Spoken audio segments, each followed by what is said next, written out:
اپنے مسائل کو حل کرنے کے لیے سبسکرائب کریں آپ کے مسائل کا حل۔ کیا اذان کے دوران نماز پڑھ سکتے ہیں؟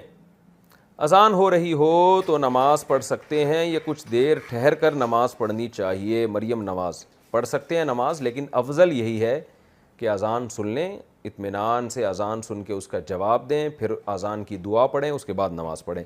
رسول اللہ صلی اللہ علیہ وسلم نے فرمایا کہ جب مؤذن اذان کہے تو فقولوا مثل ما قال المؤذن، تو وہی الفاظ دہرایا کرو جو مؤذن کہہ رہا ہے، لیکن حی علی الصلاۃ اور حی علی الفلاح پہ لا حول ولا قوت الا باللہ کہا کرو۔ تو اگر آپ اذان کے دوران نماز پڑھیں گی تو پھر یہ اذان کا جواب کون دے گا؟ تو اس لیے بہتر یہی ہے کہ اذان کے دوران اذان سنی جائے، انہی الفاظ کو دہرایا جائے کہ اللہ ہم بھی اقرار کرتے ہیں کہ تیرے سوا کوئی عبادت کے لائق نہیں، اور پھر آخر میں درود شریف پڑھ کے نبی صلی اللہ علیہ وسلم پہ دعا پڑھی جائے، اللہم رب هذه الدعوة التامة والصلاة القائمة آت محمدا الوسیلة والفضیلة وابعثه مقاما محمودا الذی وعدته انک لا تخلف الميعاد۔ آپ نے فرمایا جو اذان کا جواب دے اور یہ دعا پڑھے، حلت له شفاعتی، میری شفاعت اس کے لیے لازم ہو جائے گی۔ تو اتنی بڑی فضیلت ہے، یہ اس پر عمل کرنا چاہیے۔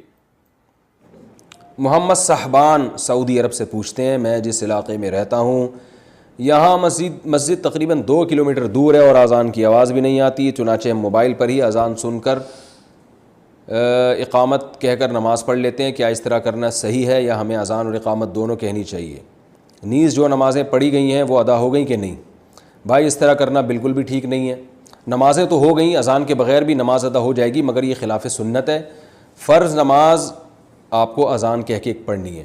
ہاں اگر اذان کی آواز آپ کو آتی ہے، دور کوئی مسجد ہے جس کی آواز آپ تک آ رہی ہے، پھر آپ کے لیے اذان کہنا یہ ضروری نہیں ہے۔ عبداللہ ابن مسعود رضی اللہ تعالیٰ عنہ کا مشہور قول ہے، اذان الحی یکفینا، محلے کی اذان ہمارے لیے کافی ہے۔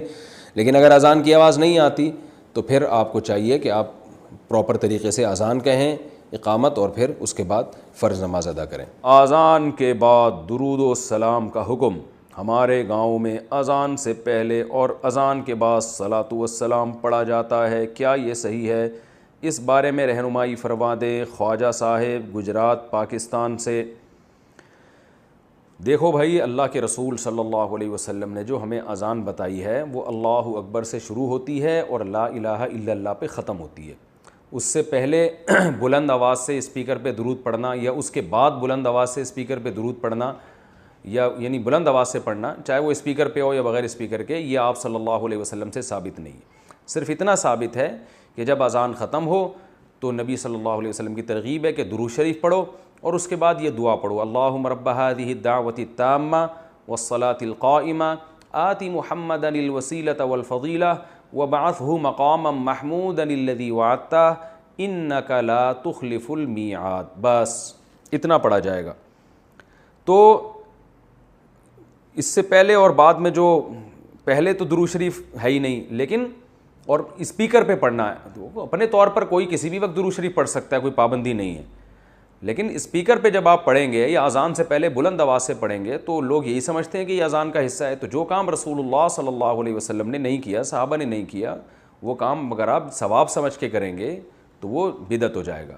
لوگ کہتے ہیں اس میں حرج کیا ہے، درود شریف ہی پڑھ رہے ہیں نا، اور کوئی غلط کام تھوڑی کر رہے ہیں۔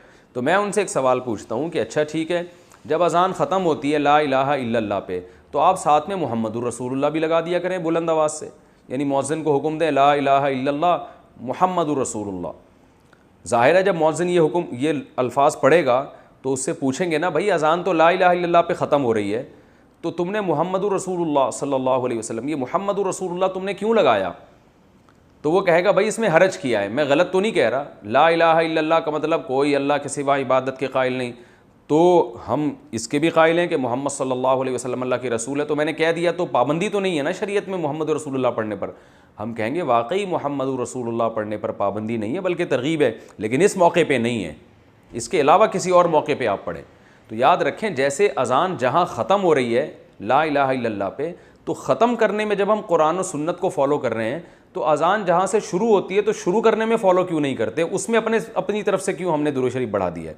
تو اس لیے یہ عمل غلط ہے، اس سے اجتناب کرنا چاہیے۔ اذان کے جواب کا طریقہ، ثنا صاحبہ جام شوروں سے اذان کا جواب کس طرح دیا جاتا ہے؟ مؤذن جو الفاظ کہے کیا اذان کے دوران ان الفاظ کو کہنا ہے یا اذان ختم ہونے کے بعد کہنا ہے؟ نیز پوری اذان کا جواب کیسے دینا ہے؟ اگر مختلف اذانیں ہو رہی ہوں تو کس اذان کا جواب دیں؟ اچھا بھائی، کیا کسی ایک اذان کا جواب دے کر اپنے کام میں مصروف ہو سکتے ہیں؟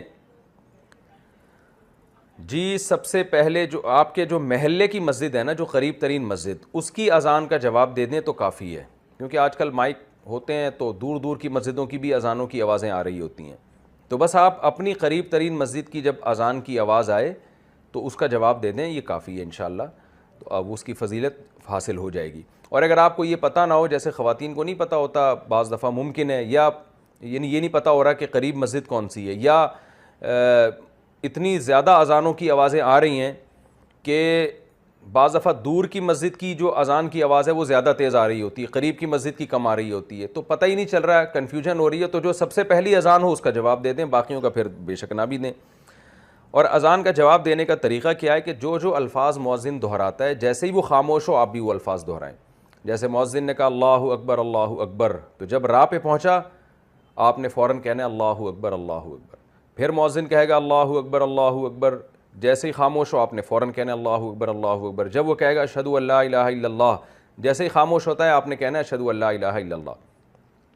جب مؤذن کہتا ہے اشہد ان محمد رسول اللہ، تو بعض لوگ بجائے وہ الفاظ دہرانے کے صلی اللہ علیہ وسلم کہہ دیتے ہیں، تو یہ اس خلاف سنت ہے۔ جب مؤذن کہے گا اشہد ان محمد رسول اللہ تو آپ نے بھی کہنا ہے اشہد ان محمد رسول اللہ۔ پھر جب وہ کہے گا حی علی الصلاۃ تو آپ نے کہنا لا حول ولا قوت الا باللہ، کیونکہ مؤذن نے کہا ہے نا کہ آ جاؤ نماز کی طرف، تو ابھی نیکی کا کام ہے نا، تو آپ نے کیا کہنا ہے؟ لا حول ولا قوت الا باللہ۔ برائی سے بچنے کی طاقت اور نیکی کرنے کی طاقت اللہ کی توفیق کے بغیر ممکن نہیں ہے، یہ مطلب ہے ان کلمات کا۔ یعنی تم نماز کے لیے بلاتے رہے ہو تو ہم اللہ سے توفیق مانگ رہے ہیں، کیونکہ برائی سے بچنا، نیکی کرنا اللہ کی توفیق کے بغیر ممکن نہیں ہے، تو اس طرح سے گویا اللہ سے دعا مانگی جاتی ہے کہ ہمیں تو نماز کی توفیق دے۔ جب مؤذن کہے گا حی علی الفلاح تو بھی کہنا لا حول ولا قوت الا باللہ۔ فجر کی اذان میں اگر مؤذن کہتا ہے الصلاۃ خیر من النوم تو جواب میں یہی کہنا ہے الصلاۃ خیر من النوم۔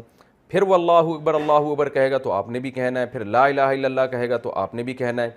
پھر جب مؤذن خاموش ہو جائے تو پھر اس وقت درود شریف پڑھنا چاہیے، اور پھر اذان کی دعا پڑھنی چاہیے اللہم رب هذه الدعوة التامة والصلاة القائمة آت محمدا الوسیلة والفضیلة وابعثه مقاما محمودا الذی وعدته انک لا تخلف الميعاد۔ اس میں جو والدرجة الرفیعہ کے الفاظ ہیں یہ ثابت نہیں ہیں، تو وہ جو درود شریف اشہد ان محمد رسول اللہ میں پڑھنا تھا نا وہ اذان کے آخر میں پڑھیں۔